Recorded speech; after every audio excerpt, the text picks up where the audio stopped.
Welcome to the WHHI-TV Daily News. I'm Betsy McDaniel, in for Allie McNair today. And actually, Allie has gone north for the summer, so she'll be back with us sometime in the fall. But there's still a lot to talk about today, so let's get started with a few headlines. It's another day and another twist in the ongoing saga of the convicted double murderer Alec Murdaugh, as Wednesday, just after Murdaugh entered a formal plea of not guilty to a series of federal financial crimes, his lawyer Jim Griffin told Magistrate Judge Molly Cherry that he likely intends to change his plea to guilty in the near future. Griffin did not specify a date. What is not clear is how many of the 22-count federal indictment Murdaugh will plead guilty to. The 22 counts include 14 for money laundering, 5 for wire fraud, 1 for bank fraud, and a couple of conspiracy to commit fraud charges. Asked for comment after the hearing, Murdaugh's other attorney, State Senator Dick Harpootlian, told reporters outside the courtroom, "We'll do our talking in the courtroom."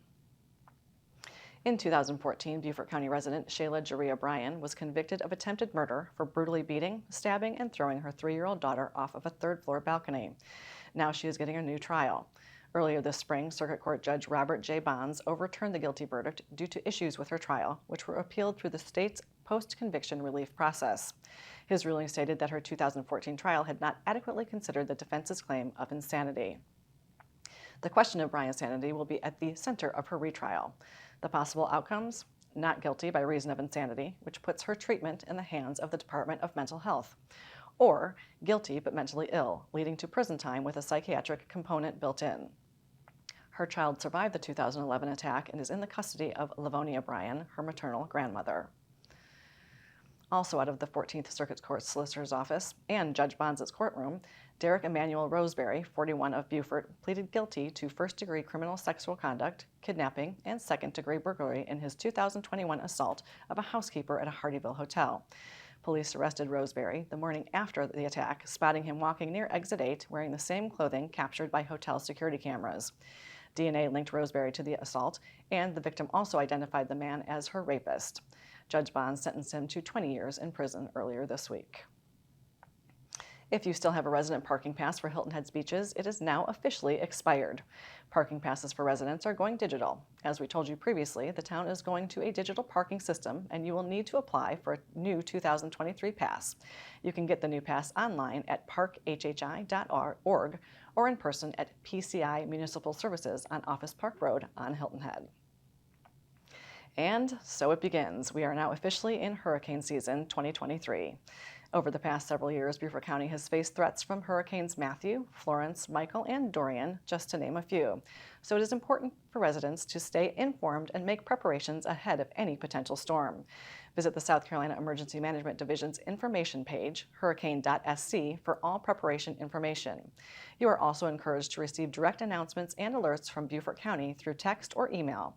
You can sign up for those alerts at public.govdelivery.com or through the Sheriff's Office at bcso.net. The media sources on your screen will have more on these and other stories, and we would love for you to like us on Facebook and follow us on Instagram at WHHI-TV. And if you have an idea for a news story, we'd love to hear it, so drop us a line at news@WHHI-TV.com. And now here's Justin Jarrett with what happened last night in the Loco. Hey, it's time for Last Night in the Loco on WHHI, powered by locosports.com. One of the smallest schools in Beaufort County has snagged its next athletics director from the district's largest school. May River High School AD Brett Macy announced his resignation from the school to take over as the AD and assistant principal at Bridges Prep next fall.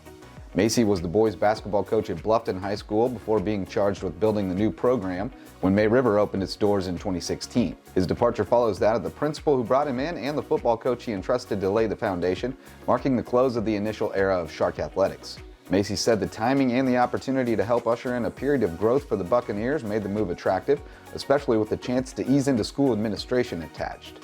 But the Bucs don't have a football team yet, so don't worry, Shark fans, your quarterback isn't going anywhere. Tanner Macy will still be under center at May River this fall. And a group of women in the Loco got together last night at Berkeley Hall to help more local girls get the chance to tee it up. Nationally recognized instructor Krista Dunton and Berkeley Hall head pro Stephanie George teamed up with other local pros to put on the 10th installment of the Women Helping Girls Golf Fundraiser Clinic. More than 50 women and girls came out to have fun and hone their skills while raising money to support Dunton's local LPGA Girls Golf chapter. Good people doing good. For Loco Sports and WHHI, I'm Justin Jarrett. Until next time, go Loco. Thanks, Justin. And now here's Maria with a look at our weather. Thanks, Betsy. Yep, so taking a look ahead, we are going to have a few thunderstorms this weekend, but hopefully most of them should be clearing up by the evening. Taking a look at Friday, it's going to be sunny to partly cloudy with a passing shower in the afternoon.